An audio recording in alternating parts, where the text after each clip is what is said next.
I feel very blessed, and I always want to let the person know to thank them because they're doing what I can't. We were going to really try to make it a nice Christmas for her. I fully expect this to be a happy ending. But my daughter's sitting waiting for her bed. It's interesting because talking to the house, the nurse, the person that actually went there with her, my daughter was that was the only person she would accept and that she was pleasant with the whole time. It's the only person she spoke to in a semi-calmer tone. Like, it's just odd because usually when she's in psychosis, she's lashing out at everyone. But she was pretty good with this individual, and I thanked her. I said, we've been very blessed, I've got to say. Like, my daughter's been very blessed. She seems to always find somebody that's taking her under her wing or taking care of her. And at this point, this lady was with her at the hospital, was talking to her, trying to calm her down. If I can't be there, it's just, I feel very blessed, and I always want to let the person know to thank them because they're doing what I can't. And I so appreciate that.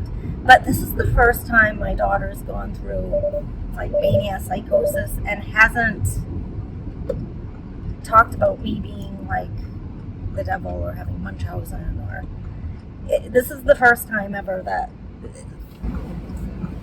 this episode is different than the past, because again, she's not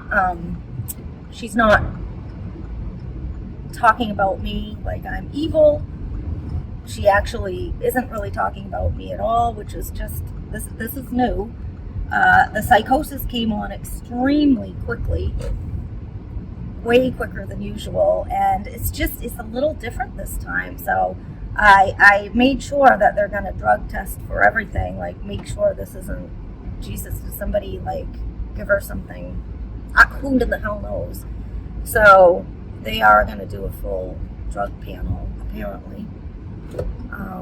But her father was talking to the emergency room staff and just talking about maybe getting her straight into the state facility. So since she was court ordered into the state facility the last time, which was less than a month ago, does that still hold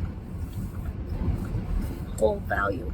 And can we just get her straight into there instead of this waiting game and how she didn't get in the last time? So that might be the best case scenario, and I hate to say it, and I am trying so hard to find the silver lining here because Christmas is in less than a couple weeks. I had every hope of her being home. It's the first time I'm spending it with my family in 2 years. I thought maybe all of us could spend it together. We were going to really try to make it a nice Christmas for her, and now it's really looking like not good. But then I was thinking, well, what if she wasn't hospitalized now? Then what if she would have been self-medicating, came home for Christmas, and had another episode like in front of the kids again? Like, that would have been horrible. So I might be grasping here, but I really am trying to find the silver lining in this whole thing. Or maybe she's hospitalized, but she gets better really quick and she's out for Christmas, and by the time she's out, she hasn't been able to self-medicate, so she's doing really well. Like, I don't know. Those are things that I'm really trying to focus on. Otherwise, I don't even want to think about Christmas, or I can go down the dark path, or I can hold on to hope.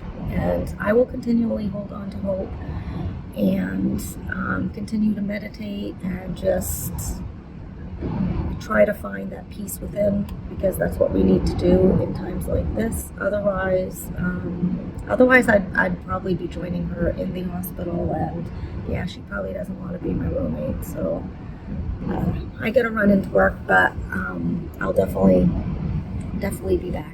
So the hospital she's at, which is the hospital she's been at the past few times, put in a referral to the state hospital that I've been talking about. and apparently the person at the state hospital said she had qualified the first time, so she will likely qualify again. So it will, basically it's just going to depend on space. I really hope that she doesn't suffer when she's in this state of mind, but I've got to believe she doesn't, because she keeps choosing to do the one thing that triggers this. But these are the things that you got to push through, because there's absolutely nothing that can be done, and she's safe there. She's safer there than she is out on the streets, so that's how you got to look at it. I got to tell you, when I do actually see her, which isn't very often, but the times that I see her and she looks different and she acts different and it's like not positive, as much as I love seeing her, I mean, she doesn't even really want me to hug her or anything. It's like if you touch her, she's like, oh. And it's just not the same. So I don't know. I don't know if it helps her or me or both or what, but sometimes it's easier to deal when it's not right in your face, and you can imagine the best.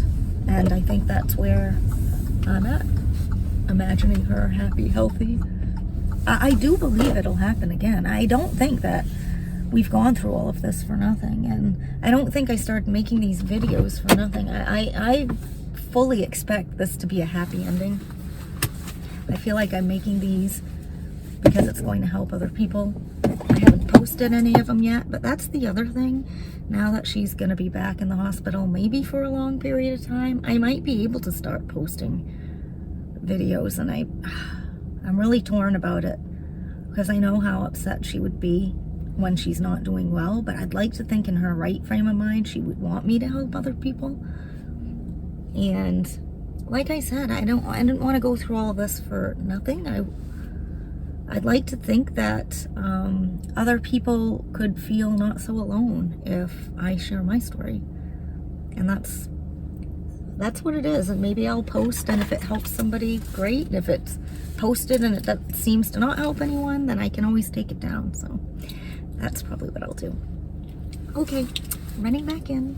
Thanks for listening as always.